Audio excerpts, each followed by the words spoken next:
like and subscribe, and leave a comment below. The Wolf Queen. The moonlight filtered through the dense canopy, casting eerie shadows across the forest floor. The silence was broken by the rustle of leaves as a massive wolf emerged from the underbrush, with its eyes glowing like embers. Beside the wolf was Queen B.N.Rocker, with her silver hair flowing like a river of moonlight, a symbol of her mystical bond with the wild. Ilara tightened her grip on the wolf's fur. She had ruled her small kingdom with wisdom, but tonight she faced a threat unlike any before. The neighboring kingdom of Dracoria had sent their fiercest warriors to challenge her reign, seeking to expand their territory by force. The wolf, named Fenrir, growled softly, sensing the tension in the air. Ilara whispered soothingly, "We will show them the strength of our bond, old friend. They will learn that to challenge the Wolf Queen is to invite their own demise." As they approached the clearing where the Dracorian warriors awaited, Ilara recalled the prophecy told by the village elder. When the moon is full and the shadows deep, a queen will rise with the heart of a wolf, and her courage will save her people. The Dracorian leader, a brute of a man named Goreth, stepped forward, with his sword gleaming menacingly. "Surrender, Queen Ilara, and your people may be spared." Ilara dismounted Fenrir.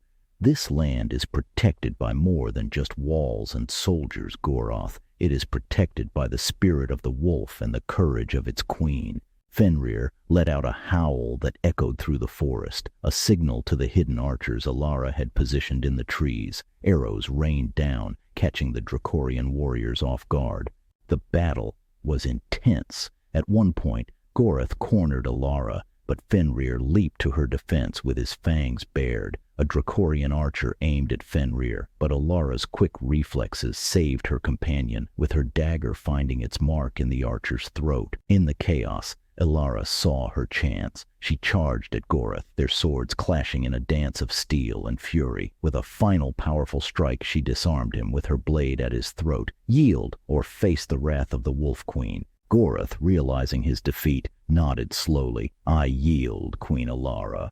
With the Dracorians retreating, Ilara tended to her wounded and rallied her people. The kingdom had been saved, but the lesson was clear. She gathered her council and addressed them. "We must always be prepared to defend our home, but we must also seek peace and understanding with our neighbors. Strength alone cannot build a lasting kingdom. It is the strength of our hearts and our unity that will ensure our future." As the dawn broke, Ilara stood at the edge of the forest, Fenrir by her side. She stroked his fur, her heart filled with gratitude. "Together, my friend, we will lead this kingdom to a future of peace and prosperity."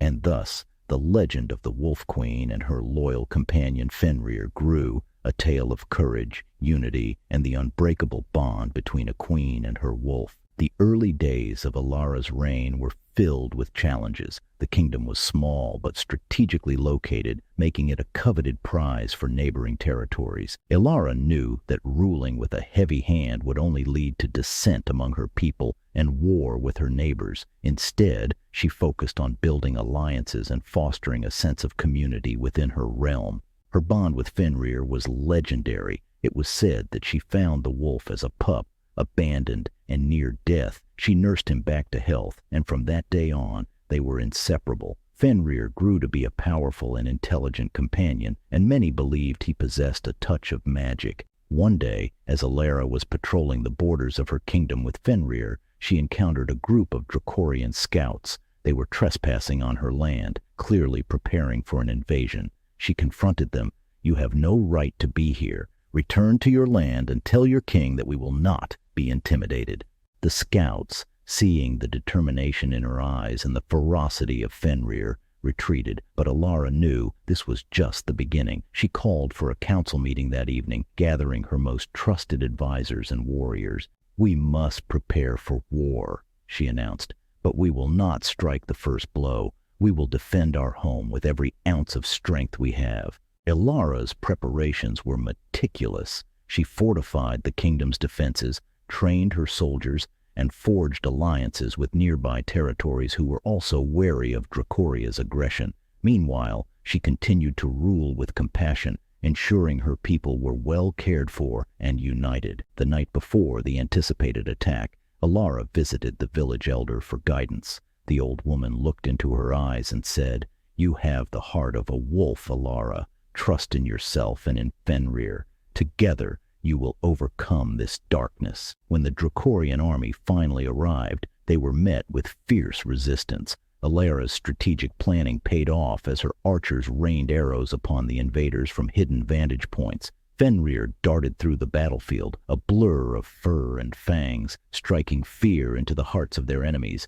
Gorath, the Dracorian leader, advanced with his elite guard, determined to face Alara directly. The two armies clashed in a brutal melee, but Alara fought with unmatched ferocity, her bond with Fenrir giving her the strength and agility of a wolf. During the battle, Alara spotted a group of Dracorian soldiers trying to flank her forces. She and Fenrir charged at them, cutting them off and turning the tide of the fight. The enemy, realizing they were outmatched, began to falter. Gorath, seeing his men retreat, roared in frustration. He fought his way to Alara, their swords clashing in a deadly dance. The intensity of their duel captivated everyone on the battlefield, and for a moment it seemed as if time stood still. Alara's swordsmanship was unmatched, but Gorath was a brute force. He managed to disarm her, with his blade at her throat. "This is the end for you, Queen," as he snickered. But Fenrir launched himself at Gorath, knocking him off balance. Alara seized the moment, retrieving her sword and disarming Gorath with a swift, decisive strike. She held her blade to his throat, her voice cold and commanding. "Yield, or face the wrath of the Wolf Queen." Gorath, realizing his defeat, dropped his sword. "I yield." With the Dracorian threat neutralized, Alara turned her attention to rebuilding and strengthening her kingdom. She called for a grand assembly, addressing her people and the leaders of neighboring territories who had come to witness her victory. "We have faced a great threat and emerged victorious," she declared, "but our true strength lies not in our swords and arrows, but in our unity and the bonds we share. Let this be a lesson to us all. We must seek peace and understanding, for it is only through cooperation that we can ensure a prosperous future for our children and their children." The assembly erupted in cheers, and Alara felt a deep sense of pride and fulfillment. She had not only defended her kingdom, but had also inspired a new era of unity and cooperation among the territories. As the years passed, Queen Alara and Fenrir continued to lead their kingdom with wisdom and courage. Their legend grew, and their story was told in every corner of the land. It was a story of strength, unity, and the unbreakable bond between a queen and her wolf. And so, the Wolf Queen and her loyal companion Fenrir remained symbols of hope and resilience, a testament to the power of trust and unity in the face of adversity.